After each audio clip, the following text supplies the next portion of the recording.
Bueno, parece que ya está grabando. Buenos días a todos. Buenos días aquí que habéis venido a aguantarnos. Vamos a hablar, el amigo Carlos Landeras y yo, aquí presente, de un tema tan interesante como la interoperabilidad y la compilación a nativo, ¿verdad? Qué útil todo. Buenos días, Carlos. ¿Qué tal? ¿Qué tal, Jorge? Muy buenas. Pues la verdad que sí. Yo cuando tenía 20 y pocos años, tenía tres sueños, ¿no? Uno era poder ejecutar .NET en Linux. Parece que lo hemos conseguido. Ese sí. Otro era poder tener una plataforma open source y algo más modular, ¿no? Que el full framework este que te soltaban el System DLL, que era un bicharraco enorme. Y la última, siempre me gustó el tema de, joder, alguna vez podríamos llegar a compilar .NET a nativo, ¿no? Para que no nos hagan reflexión de los ensamblados, sencillamente por De, temas de rendimiento. de las cadenas de conexión, esas Exacto. que nunca he puesto como una constante ni las volveré a poner, ¿verdad? Esas. Efectivamente.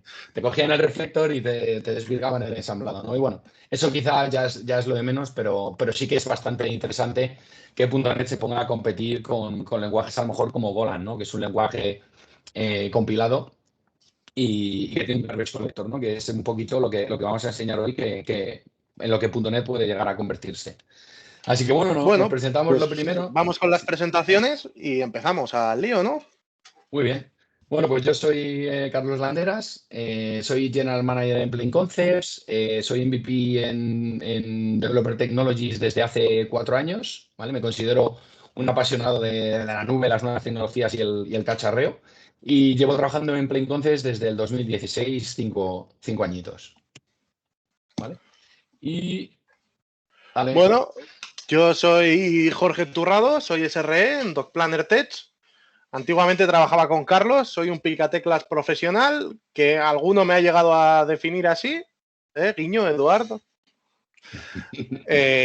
Y poco más, soy MVP también en Developer Technologies, juraría que llevo 3 años, tendría que ir a mirar los anillos. Y poquito más. Como se puede ver, yo tengo menos tiempo y mi slide de presentación es más cutre. También tengo mi blog, fixedbuffer.com, donde pues suelto las ideas que se me van ocurriendo. Y vamos a dejar de hablar de mí y vamos a hablar de la compilación a nativo. Qué buen tema. vamos. Muy bien.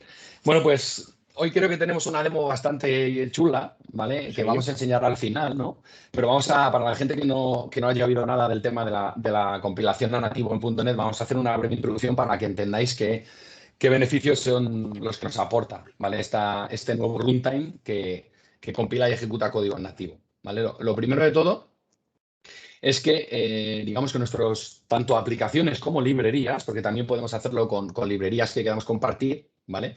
Gracias al runtime de AOT las podemos compilar en ejecutables de un único archivo, ¿vale? Single File Executables en inglés.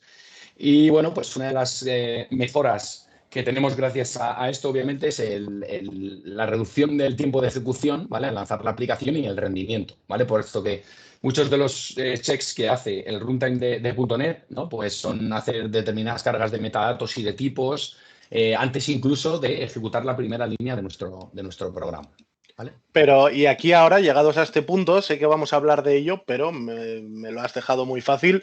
Compilación a nativo. Tenemos un JIT. .NET ya es compilado, ¿no, Carlos? Guiño, guiño. ¿De verdad es compilado? ¿Esto tiene una mejora? ¿A qué te refieres de punto? Sí, claro, .NET es compilado, ¿no? Pero lo que compila es a un formato intermedio llamado MSIL, que lo vamos a ver en las siguientes slides, ¿no? Que es el lenguaje intermedio que, digamos, en este caso, el runtime de .NET interpreta, ¿vale? Y compila nativo a través de un mecanismo que se llama JITing, el Just in Time Compilation. Efectivamente, era una pregunta trampa, muy bien. Para quien esté aquí y diga, jo, si .NET ya es compilado, ¿no? Porque no es JavaScript, no es Python, que es interpretado, es compilado. Sí, Correcto. pero no. Se compila un código intermedio y precisamente este AOT que nos permite compilar a nativo, lo que se salta es ese paso de un código intermedio. Vamos a ir a lenguaje máquina en un Exacto. único paso. Exacto. A ver, ahora lo vemos en las siguientes slides, pero como bien dices, el lenguaje .NET es compilado, ¿no? a MSIL, a este lenguaje intermedio, y también tiene una serie de ventajas, ¿vale? Obviamente los drawbacks o las desventajas son, pues, esta carga de tipos y metadatos y todo este tipo de análisis que tiene que hacer antes de compilar el código a nativo, ¿vale? Pero el lenguaje MSIL tiene muchas ventajas porque es obviamente un lenguaje intermedio a más alto nivel, ¿vale? Que es agnóstico a la arquitectura donde se va a ejecutar, y cuando compilamos a nativo, obviamente, estamos enfocándonos directamente al target donde compilamos, ¿vale? Compilamos para Linux y tenemos estos binarios en Linux y digamos que no los podemos utilizar en ninguna otra plataforma, ¿vale? Entonces, obviamente, todos los lenguajes, incluso Golang, que utilizan esta compilación a nativo, ¿vale? O utilizan interoping, muchas veces se basan en los compiladores de C++, y en el caso de .NET no va a ser excepción, ¿vale? Necesitamos el compilador de C++ y el linker, ¿vale? El linker para poder linkar las diferentes piezas o librerías que necesitemos, ¿vale? Entonces podemos tener ejecutables nativos y librerías nativas. Y hay una limitación ahora mismo, no sé si está en el roadmap, y es que no podemos hacer cross-platform compiling. Y ahora mismo, también hay que decir que hace 2 años no podíamos hacer compilación en nativo. No me voy a morir por no poder hacer cross-platform compiling, pero Sí. a día de hoy es necesario que la compilación a nativo así que sea en la misma plataforma sobre la que quieres usar de target. Así como .NET puedes compilarlo y Netcore puedes hacer compilaciones single file o self-contained a cualquier target, de un Windows para un Mac, de un Linux para un Windows. Aquí no. En la compilación a nativo, como bien decía Carlos, y nos explicaba que tira de GCC o del compilador de C++, está haciendo una compilación sobre el propio sistema operativo. Por tanto, esto es una limitación a tener en cuenta cuando queráis cacharrear. Si alguien quiere cacharrear, pues puede ser una pequeña limitación. No Sí, insalvable, y pero... muy importante, a lo que dice Jorge, tener en cuenta que esto es experimental, ¿vale? Está en el repositorio de Microsoft de Runtime Labs, ¿vale? La cosa va mejorando a pasos agigantados, pero luego veremos alguna serie de constraints que tenemos, por ejemplo, cuando trabajamos con reflexión y otras artimañas mágicas que tenemos en el framework de .NET, ¿no? Entonces, bueno, los escenarios más típicos, Jorge, serían poder copiar un solo archivo, ¿vale? Que ya está compilado de una máquina a otra que está en la misma plataforma, ejecutarla sin ni siquiera haber instalado el runtime de .NET, ¿vale? Ni Otra muy interesante, distribuido, ni importante, ni distribuido. instalado ni distribuido, porque aquí puede haber duda de, no, pero incluyendo la versión de haciendo un self-contained en .NET ya podía hacerlo. No, en ese escenario toda la versión específica del runtime iba incluida en tu ejecutable, por eso Exacto, ejecutables de 100 megas. Aquí exacto, no. ¿vale? Aquí nada. ¿Vale? Otra opción muy interesante que tendríamos sería, por ejemplo, hacer un Dockerfile, ¿no? Con un Vanilla, con un Ubuntu o con una imagen pequeñita, ¿vale? Y añadir un archivo compilado a esta imagen de Ubuntu y ejecutar nuestra aplicación, ¿vale? Sin tener que instalar toda la parafernalia de herramientas de desarrollo, los DevTools, los distintos toolchains. Cogemos un archivo, hacemos un copy, lo ejecutamos y a funcionar, Es ¿vale? más, tengo mis dudas, pero, y esto igual debería haberlo probado antes de hablar, pero es posible que incluso se pueda hacer haciendo una imagen Docker from scratch, sin un sistema operativo por debajo. Esto sería una prueba muy interesante para la Netcore Conf 2022, a ver si podemos hablar de utilizar imagen de from scratch. Sí, no he probado con Scratch, pero sí que he probado con Yo la Alpina. tampoco. Y bueno, con la Alpina, obviamente, tienes que instalar algunas librerías que tienen que ver con la globalización, algunas librerías que tienen que ver con Kerberos, que utiliza .NET en su inicialización, ¿vale? Pero él te lo va cantando, te va explotando y te dice, no se ha detectado esta librería, se ha detectado esta librería. Es tan fácil como coger una Alpina, instalar las 2 o 3 dependencias y a funcionar, ¿vale? Y que Entonces, estamos en una sí, versión muy preview. sí, Esta dependencia se puede solucionar o no en el futuro. sí. Exacto, vale, entonces nos quedamos con que podemos compilar tanto ejecutables en nativo como librerías estáticas o dinámicas, ¿vale? Y hacer lo que vamos a hacer en esta sesión, ejecutar nuestras librerías nativas desde otros stacks, como puede ser Rust, como puede ser C++ o como puede ser Go, ¿vale? Lo que comentábamos antes, ¿vale? Just-in-time compilation. Cuando compilamos nuestros ensamblados sin utilizar AOT, nuestros ensamblados se compilan, digamos, al CIL o MSIL, que es el Common Intermediate Language, ¿vale? Y obviamente aquí los ensamblados tienen 2 categorías de datos. Uno es el código de nuestra aplicación y luego toda la otra parafernalia que tiene que cargar el runtime, que son los metadatos, los tipos, las clases base, las interfaces, métodos, campos, ¿vale? Y bueno, pues lo que comentamos, cuando nosotros ejecutamos un entry point para nuestra aplicación, ¿vale? Ya sea un ejecutable, en este caso, pues lo que hace .NET es ir transformando este código intermedio en código nativo, ¿vale? Y esto tiene un coste, el JIT tiene un coste, por eso hay muchas aplicaciones que necesitan hacer un precalentamiento para asegurarnos que cuando se pone a servir peticiones en producción ya ha hecho todo ese JIT, Jorge. ¿Vale? Efectivamente. Es más, de hecho, no solamente aparte de ese precalentamiento, el hecho de que utilicemos un lenguaje intermedio hace que ciertas optimizaciones que podrían hacerse en tiempo de compilación con la potencia única del ordenador de compilación, siempre DCI, nunca en local, siempre el agente DCI, no lo hacemos en local ni lo volveremos a hacer tampoco, pero todo ese proceso se puede optimizar en compilación porque somos conscientes, el compilador por debajo es consciente también de cuándo se liberan los recursos, cómo se gestionan, cuándo una variable se libera, mientras que si utilizamos una compilación mediante un bytecode, como puede ser este lenguaje intermedio, esto hay que hacerlo en la propia máquina. Son ese tipo de cosas las que, evitándolo, hacemos que nuestra aplicación arranque mucho más rápido. Por ejemplo, la experiencia de usuario abriendo una aplicación de desktop compilada nativo respecto a una que requiere de que el runtime lo ejecute, cambia mucho en el tiempo de velocidad y es por estas cosas, porque como dice Carlos, no hay que cargar nada, porque el compilador ya se preparó, ya se preocupó de decir todo está ordenadito para que no te preocupes de nada y entres directo a lo que tienes que ir. De hecho, la carga de metadatos que estábamos hablando ahora, que los metadatos de tipos y otra serie de información que tiene que cargar el runtime, se pueden medir, ¿vale? Hay un método dentro de una de las librerías de Windows, no sé si es la de Win32, una de ellas, que te dice cuánto tiempo ha ocurrido desde que tu proceso, lo que es el handle del proceso, arrancó, ¿vale? Con lo cual lo haces, digamos, con una herramienta que no es del propio framework, sino le preguntas a Windows un poco sobre el tiempo que ha pasado desde que tu proceso ha arrancado y cuando compilamos, en este caso, a nativo, vemos que el tiempo hasta que ejecuta la primera línea de nuestro código es menor que cuando ejecutamos un programa que está en MSIL, ¿vale? Y que tiene que hacer JIT, en este caso, ¿vale? Eso lo explicó muy bien Microsoft en un post cuando habló de la última preview, ¿vale? Un Entonces, post pues nada, que Jorge, igual leíste tú y leyó el que escribió de Microsoft, también hay que decir, ¿verdad? Sí, puede ser. Exacto. Pues nada, Jorge, ¿le das tú esta slide? ¿Sigo Sí, yo? por supuesto. ¿Qué Dale, venga. beneficios tiene utilizar JIT respecto a utilizar nativo?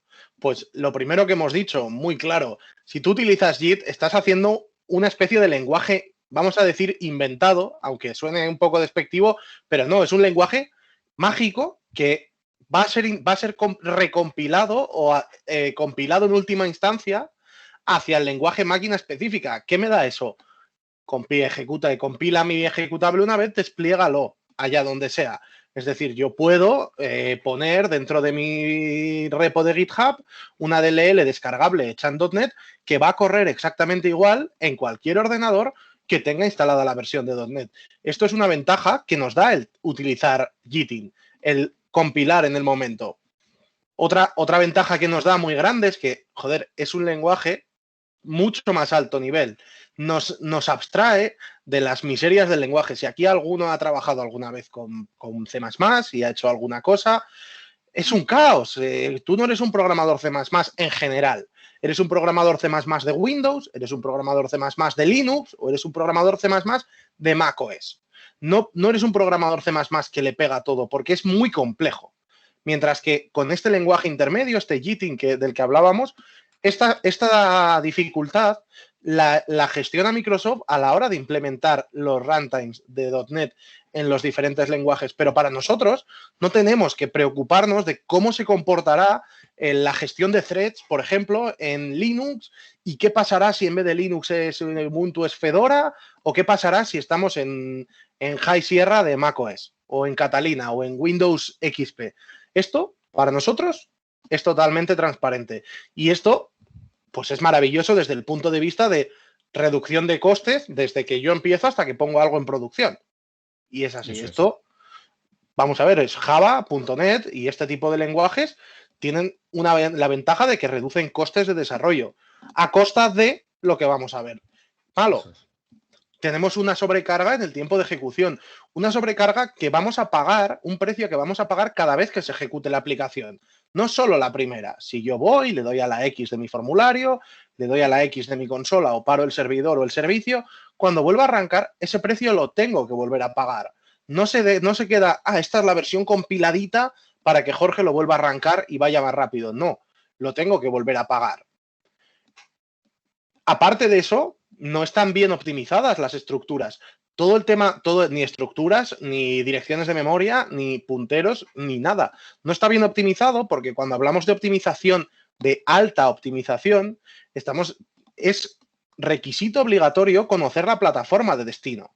Porque hay ciertas cosas que en un lenguaje funcionan y en otro no. Perdón, en una plataforma funcionan y en otro no. Pero por la propia arquitectura implícita e intrínseca de la plataforma en la que estás. No es lo mismo trabajar con un monolito que con un sistema distribuido. No es lo mismo cómo tienes que operarlo y ese lenguaje intermedio para ti es igual.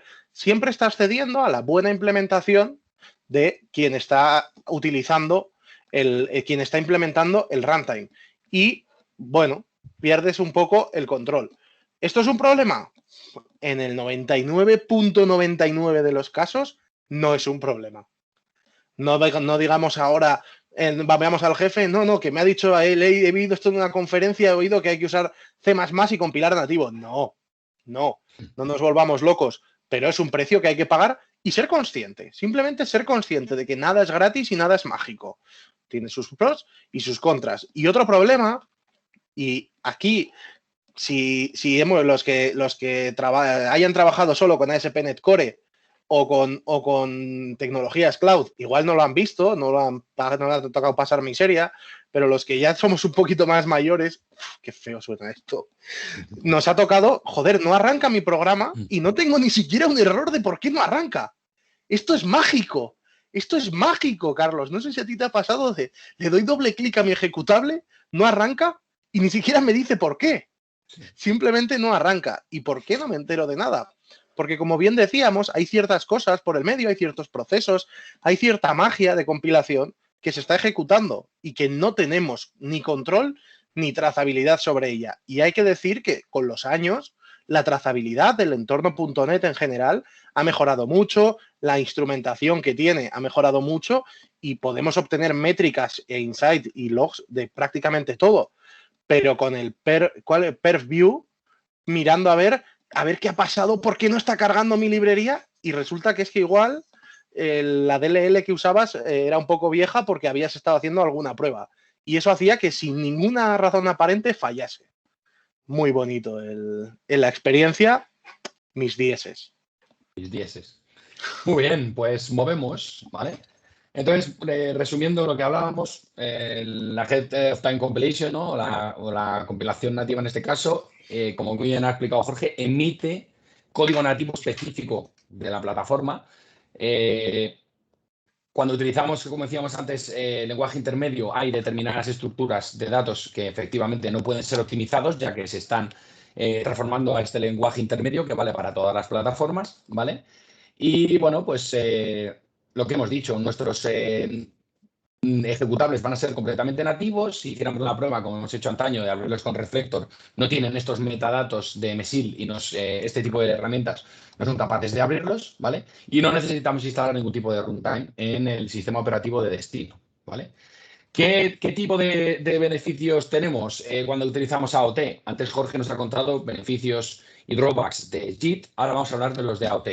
Pues obviamente los beneficios es, nuestro código se ha compilado para una plataforma en específico, nos saltamos toda la carga del runtime y el just-in-time compilation, el JIT, que hace .NET, y digamos que podemos ejecutar nuestro código, ¿vale? Y digamos hacer un Hello World o tener nuestro servidor web up and running muchísimo más rápido, ¿vale? Obviamente también tenemos unos ejecutables o unas librerías con un tamaño de compilación más pequeño, ¿vale? Y luego tenemos una serie de limitaciones que tienen su sentido, ¿no? ¿Qué hace el runtime nativo de .NET? Pues obviamente lo que hace es ir analizando el código, las dependencias y lo que va haciendo es, digamos, hacer esta transformación de código a nativo, pero hay determinados mecanismos que no están soportados, como por ejemplo cargar ensamblados al vuelo a través de assembly load file o escribir código IL on the fly con reflexión emit, ¿vale? Sencillamente no es capaz de trazar todo esto. Y tiene todo el sentido también. Tiene sentido porque es muy difícil de analizar, ¿vale? Luego veremos, por ejemplo, en la demo que traemos, vamos a utilizar una librería que utiliza Newtonsoft.json, ¿vale? Y Newtonsoft.json hace una serie de transformaciones internas a diccionarios, a listas de los tipos que está serializando, deserializando, y en este caso el runtime nativo de .NET al compilar te dice que no tiene la información de los metadatos de esos tipos disponibles porque no ha sido capaz de resolverlos a través del tipado estático. Hay una herramienta que nos ha dado el equipo de Microsoft para poder declarar qué tipos tiene que analizar para poder compilar cuando nos encontramos en estas situaciones de reflexión, ¿vale?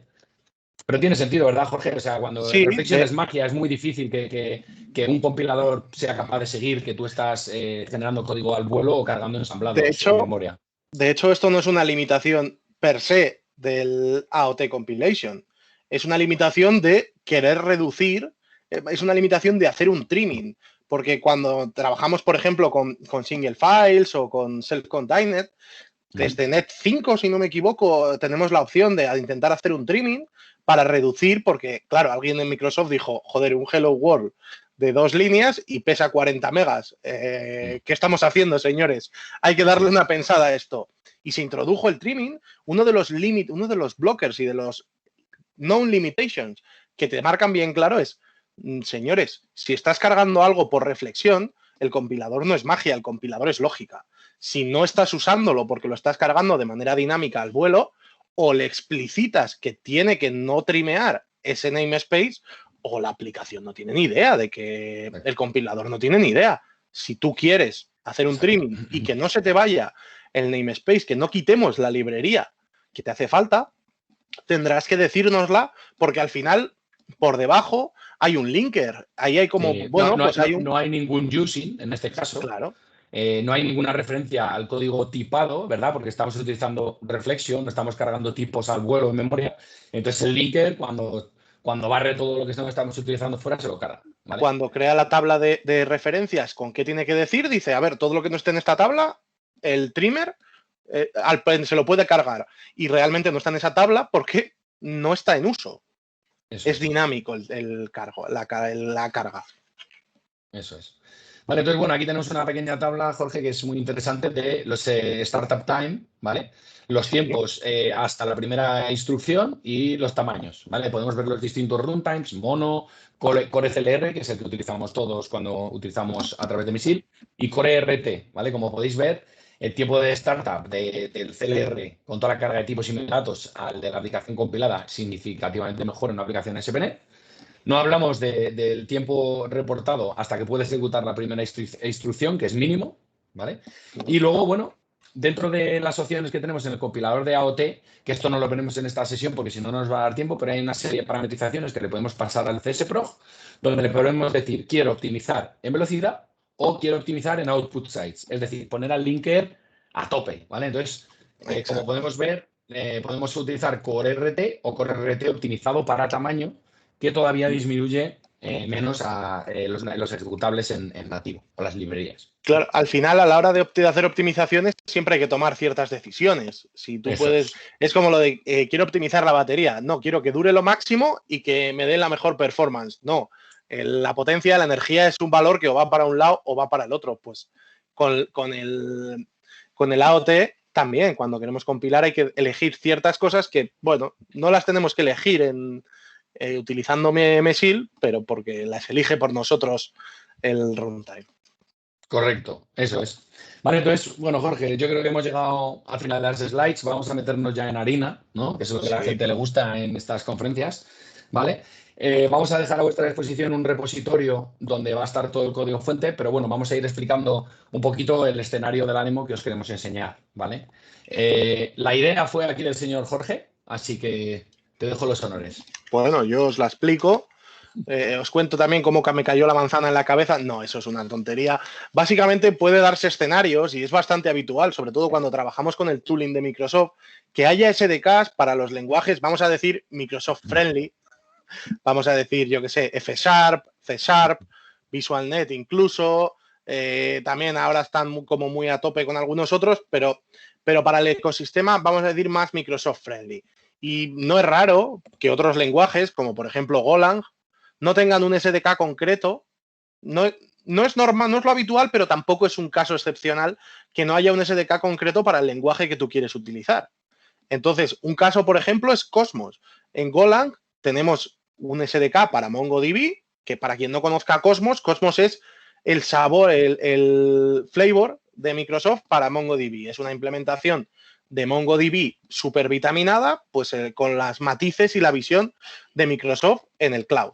Existe un SDK no oficial que tiene 30 estrellas, que a lo mejor alguno se atrevería a poner en producción, pero es verdad que no hay ninguna implementación oficial de Microsoft. Y no, ojo, con esto no os queremos decir grapear a nativo las librerías de todo aquello que no exista en vuestra plataforma y utilizarlo. No, no va por ahí, ¿vale? Sencillamente queremos enseñaros la capacidad de poder compilar a nativo piezas de .NET y vamos a consumirlas desde otro lenguaje como Go, ¿vale? Entonces, exacto. El escenario que vamos... sí, voy. El escenario que tenemos es, vamos a hacer dos librerías, ¿vale? Una librería es una librería con un cliente de Cosmos muy ad hoc, ¿vale? Para insertar usuarios y obtener usuarios con SDK de Cosmos. Y tenemos otra librería que es de validaciones, ¿vale? Imaginaros que tenemos implementar una librería en Cesar que hace una serie de validaciones sobre los inputs de un usuario en una web, ¿vale? Y vamos a compilar estas dos librerías a nativo, exactamente a librerías compartidas, a librerías SARE. Como vamos a estar trabajando en Linux, son librerías con extensión .so. Si estuviéramos en Windows, serían .dll, ¿vale? Y lo que vamos a hacer es que un API de Go sea capaz de cargar estas librerías en memoria y invocarlas, ¿vale? A través de técnicas de interoping desde en este caso, el CGO de Go a el código compilado de .NET, ¿vale? Entonces, primero de todo, si os parece, vamos a darnos un paseo por el repositorio dentro de Code, ¿vale? Vamos a enseñar, si te parece, Jorge, la taxonomía de un CSProg cuando estamos utilizando la compilación nativa, ¿vale? Lo primero de todo, tenemos que tener en cuenta que las dos líneas la línea más importante de este caso sería esta. Compilar a nativo es tan sencillo como añadir una referencia a Microsoft.NET y el compiler. Y si en este caso no estamos solo en Windows, que con esta nos vale, y vamos a compilar en Linux, tenemos que añadir el nugget específico para el runtime de Linux, ¿vale? Donde hay una serie de implementaciones de determinadas partes del runtime que, como dijo Jorge, Microsoft se ha encargado de implementar para, en este caso, el sistema operativo Linux, ¿vale? Y enseña el truquito, porque si alguien copia solo esta línea, no le va a funcionar. El truquito es que esto está en .NET, en uno de los, digamos, repositorios que Microsoft llama .NET Experimental, puesto que no son paquetes en producción todavía, ¿vale? Ni siquiera están en MyGet, ni están en Nugget, están en una ni en alfa. O sea, ni siquiera... Que quede claro que esto no es ni un pre-alfa, esto es un experimental, se está probando la idea y puede ser el próximo Blazor o puede que dentro de 2 semanas digan, hasta aquí, esto no da para más. Eso es. Vale, entonces, añadiendo a nuestro Visual Studio, a este Nugget, si trabajamos por ejemplo, en Linux, en WSL, como en nuestro caso ahora, lo añadimos, ¿vale? Ya sería capaz de restaurar estos paquetes y tenemos una manera de indicarle a Microsoft, perdón, a .NET, al compilador, que queremos compilar nuestro código a nativo en vez de al código MSIL con Core CLR tradicional, ¿vale? El resto de atributos que hay por aquí los vemos ahora un poquito más tarde, ¿vale? Pero bueno, que veáis incluso que estamos compilando a nativo desde .NET 6.0, ¿vale? Entonces, bueno, vamos a crear repositorio. La manera que tenemos de compilar una librería compartida a nativo es muy sencillo, ¿vale? Nosotros vamos a utilizar el .NET Publish de toda la vida, ¿vale? Pero le vamos a pasar una propiedad al CSProg que se llama NativeLib Share, ¿vale? Ya sabéis que esto también lo podéis poner en el CSProg. Le vamos a decir que queremos que sea self-contained, ¿vale? Esto es un parámetro que para compilar nativo en un single file necesitaríamos, ¿vale? Le decimos que queremos compilar contra una plataforma Linux x64, porque ya sabéis, esto no va a funcionar ni con otra plataforma, va a ser una compilación a nativo específica. Y bueno, que podemos utilizar la compilación de release para obtener todas estas optimizaciones, ¿vale? Del código que estamos compilando. Y bueno, y en este caso, para el problema en cuestión, queremos dejar dentro de la carpeta Golang API en librerías los outputs de esta compilación para que Go sea capaz de cargarlos. ¿Vale? Simplemente porque nosotros hemos decidido tener así el proyecto, esto es el -o es menos output, podríamos no tocarlo y manualmente ir, copiar el output de la carpeta y pegarlo donde nosotros queramos.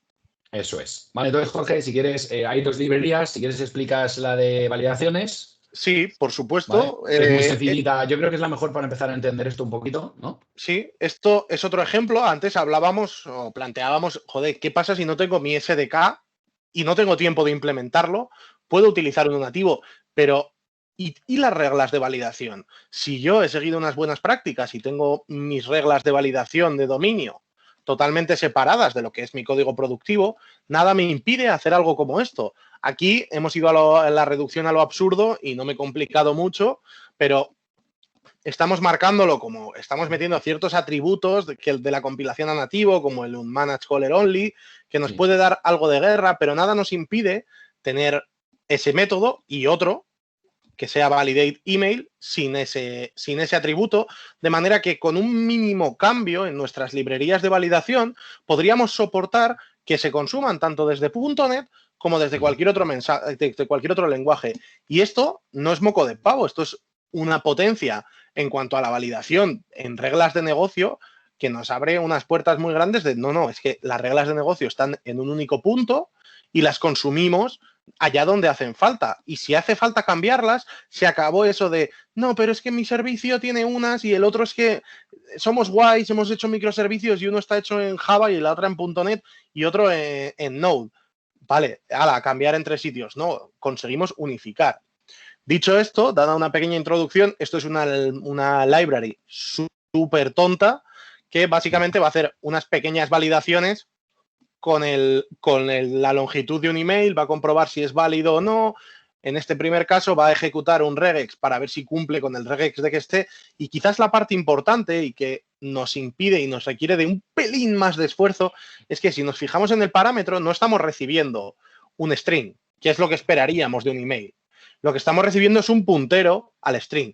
Esto puede ser un poco feo desde nuestro punto de vista guay de .NET, donde punteros que no intentamos evitarlos. Incluso este ptr es un puntero manejado, no es un pointer al uso que utilizaríamos en otros lenguajes, pero básicamente nos darán la dirección de memoria donde está. Y utilizando marshalling, librerías que el propio .NET ya nos ofrece, utilizando el namespace Marshall, lo que vamos a hacer es obtener el contenido de ese string desde el puntero, que es lo que se hace en la línea 16 y se hace exactamente lo mismo en la línea 29.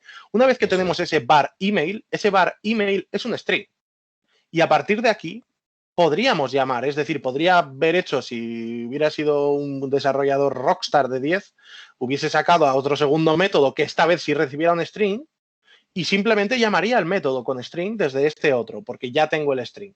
Esto era un happy path para probar, pero como ideas, por si alguien dice, ya, pero si recibo un in-pointer, no me vale porque yo necesito un string. Bueno, matices, porque podemos obtenerlo de una manera muy sencilla. Lo que sí tendremos que tener en cuenta es, y esto es importante, que cuando trabajamos en .NET siempre hablamos de string y string es magia y .NET se encarga de si es UTF, de las longitudes de los strings.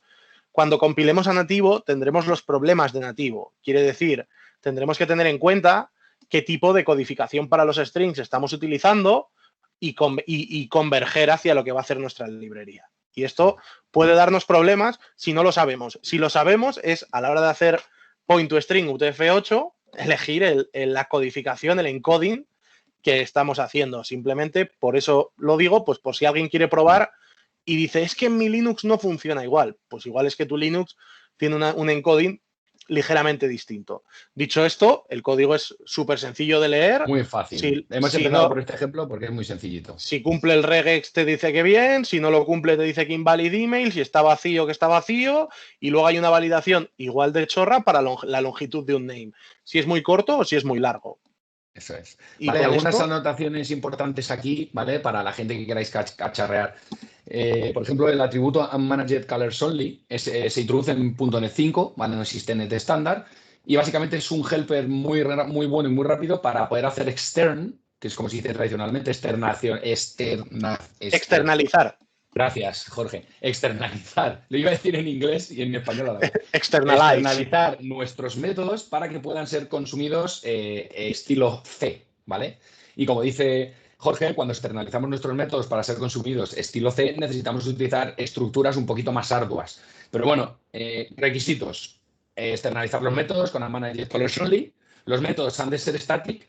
Y lo que comentaba Jorge antes, podemos tener nuestra librería que está en algún otro sitio, creamos una cascarita con estos métodos estáticos, con el unmanaged colors only, y ya, por ejemplo, utilizamos nuestra librería. No hace falta tampoco que tengamos que cambiar las firmas de un ensamblador que estamos utilizando en otra aplicación. Nos hacemos un mini wrapper, que es un entry point, y ya de ahí llamamos a las clases que estén. Es más, podríamos coger simplemente y en la línea 25 copiar la misma firma y donde recibes pointer email PTR, poner email string y ya está. Y aprovechándonos del sistema de sobrecargas que ya nos da el mismo .NET, ya lo tendríamos listo. Eso es.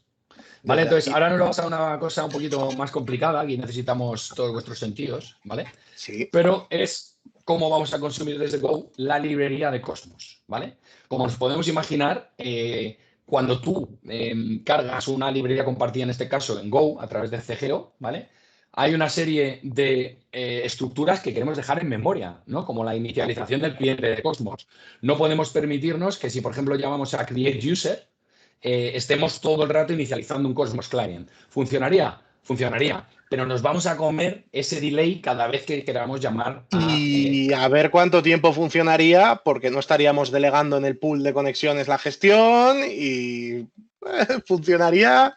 En este sí, caso, pero veremos. En este caso, como es un cliente REST que no conecta a una base de datos ni nada, no creo que haya problema, pero efectivamente en otro tipo de sistemas habría que ver, si no lo utilizas en el tiempo, que ese elemento que dejamos en memoria, digamos, acabe disposed, ¿no? Pero en este caso, bueno, es un sistema REST. ¿Vale? Entonces, ¿qué hemos hecho aquí? Lo que hemos hecho aquí es que nuestra librería de Golang tenga que llamar un método init, ¿vale? Que exportamos como init, recibe un puntero a una cadena string y no devuelve nada, ¿vale? Y lo que hace aquí, pues como decía Jorge, hacemos marshalling del puntero para sacar la primary key, que nos la va a pasar desde Golang. Que tenemos marshalling, aquí codeado. Perdona, porque antes no lo he aclarado. Marshalling básicamente es como se conoce al movimiento de datos. Entonces, básicamente, esto, para dar un poco de visión, lo que es un puntero se compone de un punto de inicio y una longitud. Con el marshalling lo que nos da una capa segura para acceder a esa memoria y decirle, vete a este puntero y dame el valor que significa, vete a esta posición de memoria y dame la longitud X de ella. Perdona, por si acaso alguien decía, joder, otra vez hablan de marshalling, ¿qué narices es esto del marshalling? Eso es. Vale, entonces, bueno, una de las cosas que hacemos, como veis, sin async await, porque obviamente externalizar métodos en una librería con tasks no es posible, ¿vale? Con lo cual tenemos que hacer un getAwaiter get result para materializar la tarea asíncrona, ¿vale? Pues, por ejemplo, creamos la base de datos si no existe y creamos el contenedor si no existe. En este caso, la base de datos se llama database 1 y el contenedor se llama users, ¿vale? Esto es un ejemplo de cómo podríamos, en este caso, inicializar estructuras en memoria, ¿vale? Para poder utilizar luego en llamadas sucesivas, ¿vale? Entonces, ¿qué tenemos aquí? Pues un código muy sencillito, ¿vale? Tenemos un createUser con una estructura que se llama CUser, ¿vale? Y diréis, ¿por qué se llama CUser? Porque en este caso es una estructura que está diseñada con la parametrización propia de un entry point, de una llamada que va a ser de tipo C, ¿vale? Como veis, todos los strings son punteros. Y en este caso, la llamada, o sea, el parámetro enable es int, ¿vale? Todos los elementos que expongamos en una librería que externalice métodos, todos los elementos de una estructura o los parámetros tienen que ser blitables, ¿vale? Es decir, que .NET pueda hacer una transformación, una traducción del tipo C a un tipo del runtime manejado, ¿vale? Blitables, efectivamente. ¿Vale? Entonces, en este caso, recibimos un objeto del tipo C, ¿vale? Y lo que hacemos es crearnos una estructura user, que ya es esta que tenemos aquí, que esta ya es la nuestra, ¿no? La del lenguaje manejado, todo con strings y con IDs, ¿vale? Y lo que hacemos precisamente es transformar esta estructura de C, donde tenemos que hacer marshalling de las cadenas de texto, ¿vale? Para poder transformarlo en strings. Y ya podemos utilizar, una vez sacamos los datos que nos vienen a través de estos punteros, ya podemos utilizar el SDK con normalidad, ¿vale? Pues en este caso vamos a llamar a create item async de tipo user, vamos a pasarle el user, ¿vale?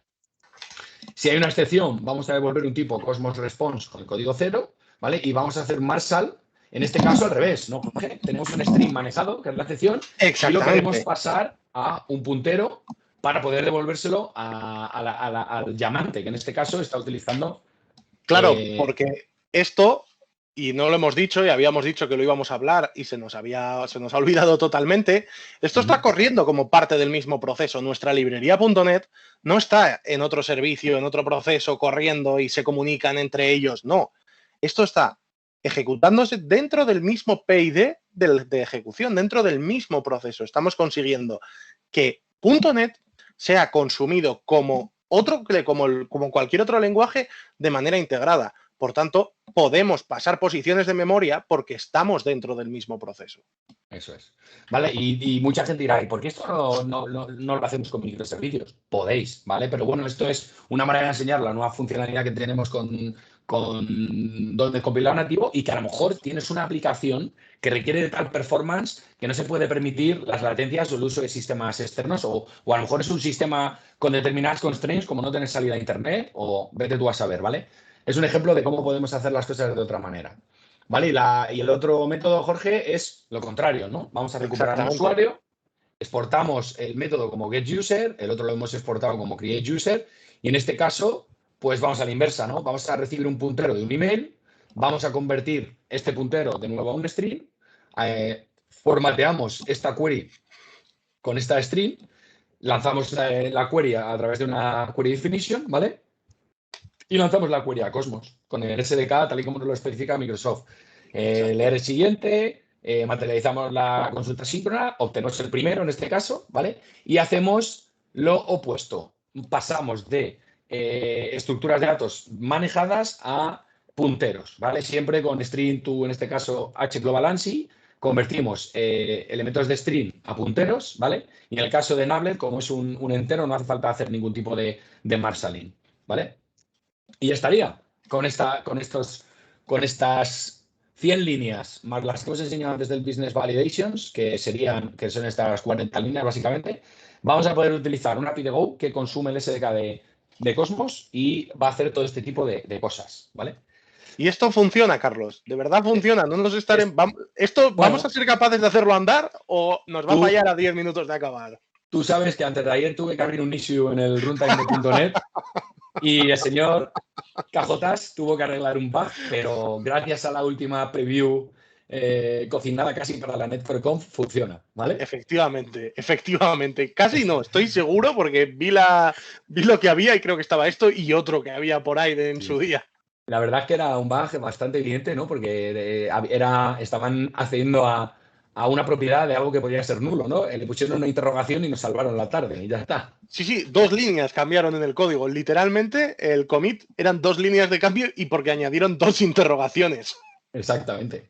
Vale, entonces, si te parece, Jorge, vamos a enseñar a la gente, perfecto, viendo en la estructura de nuestro proyecto, cómo podemos compilar esto a nativo, dejárselo a Go en la bandeja y que Go ya lo ejecute, ¿vale? Perfecto. Yo he hecho un script de bash muy sencillo, ¿vale? Que sencillamente itera un array con 2 nombres. Uno es Cosmos Client, que es esta carpeta, que tiene su csprog.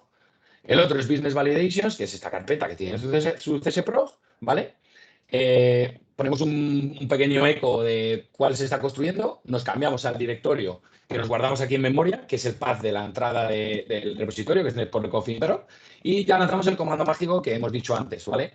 Oye, públicame una librería nativa de tipo compartida, ¿vale? Para Linux 64 y me la subes a la carpeta de Golang API aquí al lib, ¿vale? Exacto. Y una vez termine, lo que vamos a hacer es, nos vamos a de la carpeta Go, la vamos a construir y lo vamos a ejecutar, ¿vale? Entonces, prueba de ello, que nos vamos a meter aquí en Cosmos, es que yo aquí no tengo nada, ¿vale? Yo aquí no tengo nada, esto está vacío. Quemando dólares, tienes ahí una base de datos para nada. No hay ningún database, no hay ninguna colección y vamos a dejar que Go llame a .NET, en este caso, para que ejecutando nuestro método init, si recordáis, se encargue de la inicialización de la base de datos y la colección, ¿vale? Entonces ahora vamos a cambiarnos el sombrero de .NETers, ¿no? Para irnos un momento a Go. ¿Vale? ¿Sacamos el sombrero rojo o ese todavía no nos toca? Todavía nos toca. Para Vale, la entonces, próxima. sí. Vale, aquí luego lo veremos en la carpeta Interop Samples. Tenemos un montón de ejemplos que Jorge y yo os dejamos para que veáis cómo podemos consumir librerías compiladas de un lenguaje a otro, pues de Cesar para Go, de Cesar para Rust, de Go a Cesar, de Go a Rust, de Python a Go, de Rust a Cesar, todo lo que queráis, ¿vale? Pero en este caso, el ejemplo que nos atañe es, vamos a consumir una librería nativa de .NET desde Go, ¿vale? Entonces Go tiene un mecanismo que se llama CGO, ¿vale? Que digamos que sería C, del lenguaje C, Go, ¿vale? Que utiliza por debajo un compilador de C para compilar, digamos, nuestra aplicación, ¿vale? Entonces, GCC, si trabajáis en Linux, para quien sepa, para quien quiera probarlo, tendrá que instalarse GCC. Eso es, ¿vale? Entonces, si nosotros lanzamos el comando, si lanzamos en este caso pilan run, si queréis trastear en casa, nos va a compilar estas librerías, nos las va a dejar en lib. No lo voy a hacer ahora porque, obviamente, la compilación a nativo, una de las cosas que debéis saber es que tarda mucho más que la compilación a lenguaje intermedio, pero vamos, no en .NET AOT, en C++ también, ¿vale? En todo. Entonces, ¿qué hacemos? Pues lo típico, Jorge, tú que pilotas también de C, ¿no? Especificamos el C-Flags para decirle, y el LD-Flags para decirle dónde van a estar nuestras cabeceras o nuestras librerías. Exacto. ¿Vale? Y esto es En este importante, caso, y esto es importante porque en .NET no estamos acostumbrados a trabajar con ficheros de cabeceras. Sinceramente, no sé si se puede generar, pero tal vez tendría que hacer es que tendría que callarme la boca y no hablar de estas cosas en real time. Pero quizás en un futuro cercano, teniendo en cuenta que podamos compilar a nativo, tengamos la opción de generar los ficheros .h para no tener que hacer precisamente esto que estamos haciendo aquí, que no es más que generar un fichero de cabeceras. Estamos diciendo a Go, le estamos diciendo, vas a tener estos métodos, vas a tener estas estructuras y van a estar aquí. Y esta es su firma. Esto realmente, para la gente que haya trabajado con algún otro lenguaje compilado, es el clásico .h que se distribuía antes, donde era una firma, era el fichero de header. De hecho, Jorge, alguno de los ejemplos que hay aquí en Interop Samples utiliza un punto H que lo carga desde el guión I. Y Exacto. En este ejemplo quiero que veáis que en los comentarios, digamos, podemos definir ya a Go lo que vamos a utilizar, ¿vale? Fijaros cómo se mimetiza estas declaraciones de C con las declaraciones que hemos puesto antes para exportar los métodos en Cesar, ¿no? Es que de la estructura de usuario, aquí no ponemos un int.ptr, pero ponemos que es un puntero de tipo chat, ¿no? Jorge, que lo decías tú, una posición de memoria donde habrá una serie de caracteres de una longitud. Exacto. Lo mismo para el Cosmos Response, y aquí vamos a ver dos cosas, ¿no? Vamos a ver cómo estamos cargando la librería Cosmos Client y cómo estamos cargando la librería Business Validation, los dos ensamblados que ya tenemos compiladitos aquí, ¿vale? Si os fijáis, .NET te emite los símbolos, ¿no? Te emite las archivos dependientes, pero lo que va a cargar es este de aquí, el Business Validation y el lib Cosmos Client, ¿vale? Ya sabéis que tener el nombre lib es una convención delante y nosotros aquí no lo ponemos, pero al llevar la L delante lo infiere como librería y va a buscar ese nombre, ¿verdad? Exacto. Tampoco le estamos dando el formato, pero bueno, esto es típico, ¿eh? .NET también lo hace. Cuando tú haces un DLL import, si tú le pones Cosmos Client, por ejemplo, va a probar Cosmos Client DLL, SO, DWG y lib DLL, lib SO y lib DWG. Muchos lenguajes siguen esa convención porque al final son estándares cuando trabajas con librerías, generando librerías. Exacto. Entonces, una vez le decimos qué librerías compartidas queremos cargar, en un archivo de cabeceras que ponemos dentro de lib o aquí mismo, le declaramos la firma del entry point que hemos declarado fuera. ¿Vale? Si os fijáis, las estructuras las tenemos que declarar aquí también. Y bueno, y los punteros a tipos string los declaramos también en los parámetros. Y si os fijáis, tenemos el create user de Cosmos, el get user de Cosmos, el init para inicializar toda la parafernalia del cliente, la base de datos y el contenedor, y las librerías de validación que ha explicado Jorge al principio de todo. Y aquí una cosa, el nombre de la librería en la que está es solo por fines demostrativos, no es un requisito. Simplemente es para que quede más claro cuál de las dos libs es en la que están esos ficheros, por si queréis probar, decir, cuál tengo que ir a tocar. Pero no sería necesario. Eso es. Vale, entonces, bueno, ¿qué tenemos aquí, Jorge? Tenemos un entry point de un programa Go que lo primero que va a hacer es llamar al método init de Cosmos DB, ¿vale? Si os acordáis al método que teníamos en esta clase, pasando una primary key aquí, ¿vale? No la probéis en casa porque está revocada ya. Nos cargaremos Cosmos DB cuando esto se aire, ¿verdad? Efectivamente. Antes, ¿Vale? O sea, cuando intentéis entrarlo ya estará revocada. Ya estará revocada, ¿vale? Luego, pues como veis, declaramos dos funciones para poder ser utilizadas que ya están utilizando el binding de C, ¿vale? Este import C en Go nos permite, digamos, generar definiciones a través de CGO de estos métodos. Y aquí vamos a llamar, por un lado, al crear el usuario, al ensamblado de validations. Y si validamos el email y el nombre, vamos a llamar al ensamblador de Cosmos, donde create user, ¿vale? Aquí esto es básicamente yo lo hice a mano. ¿Qué? No tengo que ponerme las tools del lenguaje, eso lo hice a mano. No había, a mí no me salió el asistente de Regenerate. No, sí, escucha, no hay IntelliSense. ¿eh? Tú le das aquí a Regenerate y lo único que hace es que se quita el rojo, pero no hay IntelliSense ni nada por el estilo, ¿vale? Entonces, fijaros, aquí es exactamente lo mismo, ¿vale? Go tiene el mismo mecanismo que Cesar, si me permitís, bastante más legible y en este caso escueto, ¿vale? Que es conviérteme a una cadena de C, ¿vale? Una string manejada de Go, ¿vale? Y utilizamos C-string. O conviérteme a un entero de C, un entero de Go. En este caso sí que es un poco más redundante porque en Cesar los enteros no hace falta hacer ningún tipo de cambio, ¿vale? Y luego, pues al igual que tenemos C-string, tenemos GoString, que es conviérteme a un string de Go, un puntero de memoria que me está entrando a través de una invocación, en una respuesta a una invocación, etcétera, ¿vale? Entonces, bueno, pues este es el método createUser. El método getUser es, como comentamos, al revés. Aquí estamos llamando una librería de .NET y necesitamos darle la estructura transformada a tipos C. Exacto. Y aquí estamos llamando a getUser. En este caso, la librería de .NET nos devuelve una estructura que tiene punteros y estos punteros le decimos que queremos convertirlo a cadenas de string de Go. Bastante fácil. C-string, GoString. Esto es porque estamos utilizando dos lenguajes que ninguno es nativo en sí. Estamos utilizando el lenguaje nativo como C++ como modo común de comunicación. Si, por ejemplo, lo estuviéramos consumiendo desde C++, esto no sería necesario porque los propios tipos nativos de C++ son los tipos que queremos obtener aquí.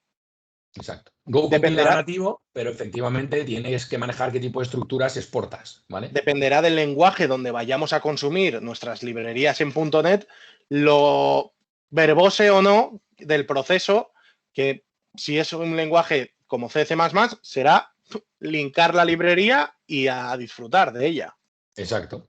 Vale, entonces, ¿qué hacemos? Bueno, este createUser y getUser que llama a los dos ensamblados, los vamos a utilizar dentro de un API, ¿vale? Vamos a exponer dos métodos en un API, un método post Cosmos User que te permite crear un usuario y un método get Cosmos User y un parámetro email, ¿vale? Que te va a permitir recuperarlo, siempre ejecutando las validaciones que metió Jorge en la otra librería, ¿vale? Entonces, bueno, el createUser handler va a leer el cuerpo, ¿vale? Va a deserializar el usuario y va a llamar a createUser a través de un puntero, ¿vale? Y bueno, pues vamos a devolver la respuesta de la escritura. Y lo mismo con el getUserHandler. Vamos a comprobar que el email que nos está pasando el usuario esté bien, para así no darle un bad request. Y vamos a llamar al getUser de Cosmos DB, que está en la librería de Cesar, y lo que vamos a hacer es recuperar el usuario, hacer marshalling o serializarlo y vomitarlo o escupirlo al output, ¿vale? Entonces, vamos a probarlo, ¿no? Vamos a probarlo porque además ya estamos sobre el reloj, ¿eh? Tenemos que ir ya... Vale. Pues bueno, vamos a ejecutar Golan API, que ya está compilada, ¿vale? Y lo primero que vamos a ver es que nos pinta Client Initialized, Starting Server. Si nos vamos aquí, vamos a ver que Starting Server es lo único que debería habernos pintado, que está aquí. Y ese Client Initialized es un console grade line que está saliendo al standard output en esta línea de Cesar. Con lo cual, ya suena bonito, ¿vale? Vamos a ver si nos refresca aquí nuestro querido Cosmos lo que tenemos. Vemos que tenemos la base de datos, vemos que tenemos la colección de usuarios y esto lo ha creado Cesar, compilado a nativo a través de una llamada Go, ¿vale? Nos vamos a ir un momento a Postman, donde ya tengo yo por aquí algunos ejemplitos, ¿vale? Y bueno, nuestro API era esta, ¿verdad? Vamos a hacer aquí una prueba. Vamos a llamar a Cosmos User con un post, para poner Jorge Turrado, ¿vale? Vamos a poner el email de Jorge, mal, por supuesto, Jorge Turrado, y vamos a llamar, ¿vale? Vamos a llamar. Y como vemos, nuestro combat request, ¿vale? Nos dice email inválido, pues obviamente este email no es válido. Esta validación se ha ejecutado contra un ensamblado de .NET, como ya sabéis. Vamos a hacerlo otra vez y nos ha devuelto un código 201 y un ID de Cosmos DB, ¿vale? Es decir, si nos vamos ahora mismo a Cosmos DB y le decimos que cargue, ¿vale? Pues aquí vemos que efectivamente hemos conseguido insertar en Cosmos esta línea con Golan llamando a la librería de, en este caso, de .NET. O sea, perdón, sí, exacto, de Golan a .NET, ¿vale? Ahora, por ejemplo, vamos a llamar al método get, ¿vale? Pues vamos a ir viendo en la consola, ahora cuando haga las queries, que las va pintando el propio ensamblado, ¿vale? Y le voy a decir que quiero obtener, por ejemplo, este email, me voy a inventar uno, por ejemplo, carlos.landeras, ¿vale? Me va a decir que el email no es válido, un batch request, como veis, ¿vale? Ahora vamos a poner uno que sea válido pero que no exista, landeras@gmail, ¿vale? Me dice not found, y como veis los tiempos son bastante buenos. Y ahora vamos a poner el de Jorge y nos lo va a recuperar, ¿vale? Como veis, con una latencia bastante decente para ser que estamos haciendo interopin a una librería, ¿vale? Nos está devolviendo este elemento, ¿vale? Y bueno, como veis, para nosotros está siendo bastante transparente, pero estamos utilizando a través de Go una librería compartida y la estamos linkando, ¿vale? En esta demo que estamos haciendo ahora, ¿vale? Así que aquí lo tenemos y como vemos, pues efectivamente se acaba de insertar, ¿vale? Entonces, Jorge, no te escucho. No sé si no te escucho. No sé si estás teniendo algún problema con los cascos. Vale, entonces, bueno, pues aquí, como podéis ver, es la demo que hemos hecho. Obviamente este escenario lo hemos elegido pues para que podáis ver que incluso librerías ya con su trasiego, Ahora, como a ver, ¿se me ahora, oye ahora? Jorge. Perdona, Ahora. he tenido un pequeño problema de conexión y se me ha ido todo ya. Vale, no, sin problema. Estaba explicando, Jorge, pues eso, que esta demo que acabamos de hacer es una demo pues, para que vean las capacidades que tenemos ahora mismo dentro de .NET. Cada vez el tema de la compilación nativa es una realidad. Acabamos de compilar una librería que utiliza Cosmos, ¿vale? No me quería ir sin deciros, antes de que nos despidamos, que el CSProg tiene un truco. En el caso de esta compilación de Cosmos, la que hizo Jorge de validaciones es más fácil porque es muy sencillita, no tiene nada, ¿vale?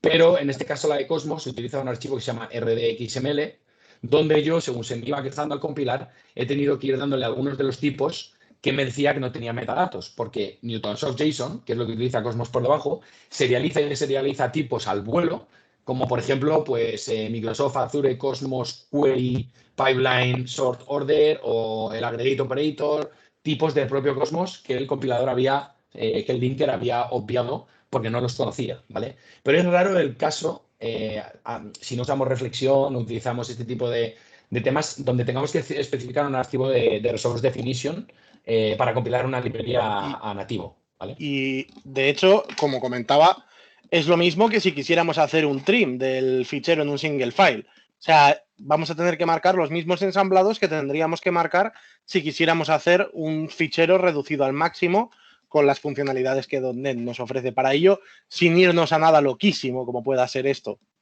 Efectivamente. No, está claro. Vale. Y bueno, como vemos en las queries, a mí la verdad que me sorprende bastante los tiempos de poder recuperar en 88, 89 milisegundos, 200 en el caso más alto, que ya no tengo yo claro si es de mi Cosmos Serverless, que tarde lo suyo porque estoy en el tier gratuito ahora mismo, creo. ¿Vale? Entonces, bueno, pues esta era la demo que Jorge y yo os queríamos enseñar. Ya podéis empezar a cacharrear escribiendo vuestras librerías, exportando métodos tipo C, ¿vale? Y empezar a consumirlos desde cualquier otro lenguaje.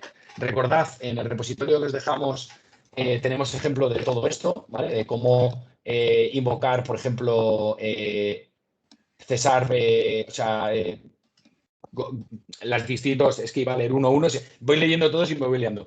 Cómo ejecutar, por ejemplo, de Go a César, cómo ejecutar de César para Go, de César para Rust, ¿vale? Etcétera, etcétera, etcétera.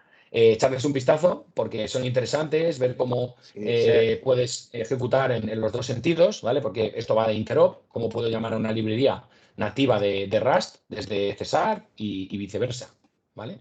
Que echadle un ojo porque aquí hay buena canela en rama que se ha currado Carlos con unos ejemplos de múltiples lenguajes, porque al final nos puede interesar no solamente de Golang y de .NET vive el hombre y la mujer. Hacen falta, no solo los devs vivimos de Golang y C#, hay otros lenguajes y no está de más saberlo. Eso es. Bueno, pues Jorge, como siempre ha sido un placer. El placer ha sido mío. Espero que esto le sea útil a la gente que quiera trastear con .NET nativo. A lo mejor hay gente que se le ocurre en escenarios donde utilizar esto. O sencillamente compilar una de sus aplicaciones a nativo y que ver qué tal su rendimiento, ¿no? Sí, y si encontráis una aplicación, oye, @carlos_lande, @Jorge Turrado por Twitter, estaremos encantados de conocerlo porque estas tecnologías son living on the edge. Sí, exactamente. Bueno, y antes de despedirnos, Jorge, ¿no? Gracias a todos los sponsors que hacen posible la NetCoreConf. Nos encanta esta conferencia, ¿verdad? Y queremos que dure mucho más. Así que gracias por ayudar. Sí. Y bueno, Jorge, un placer. Eso es todo. Muchísimas gracias. Muchísimas gracias a los que estáis aquí aguantándonos, a dos fricazos, a hablar de algo que no vais a usar nunca en vuestro día a día profesional, pero que está muy interesante. Así que un placer. Un placer. Hasta luego.